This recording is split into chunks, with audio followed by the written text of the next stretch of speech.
பார்த்துட்ருக்கோம். An equilateral triangle square and a circle have equal perimeter if T denotes the area of the triangle, S area of the square and C area of the circle thenன்னு கேட்டிருக்காங்க.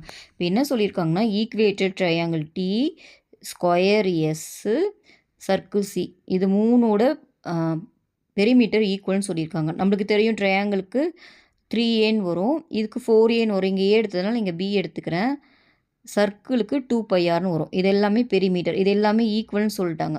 So இதுலேருந்து நம்ம அதோட சைட்ஸை கண்டுபிடிச்சிக்கலாம். ஏ இப்போ என்ன வரும் p/3, இதில் B வந்து p/4, R பார்த்திங்கன்னா p/2π.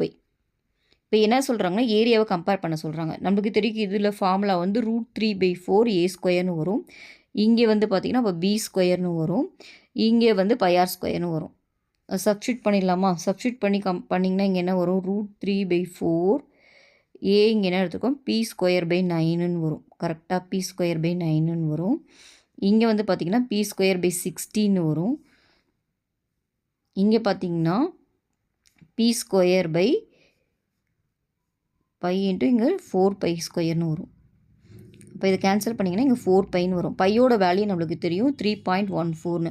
அதால் மல்டிப்ளை பார்த்திங்கன்னா 12 சம்திங் வரும். அப்போது 1/16 பெருசா 1/12 பெருசான்னு பார்த்திங்கன்னா இதுதான் பெருசாக வரும்.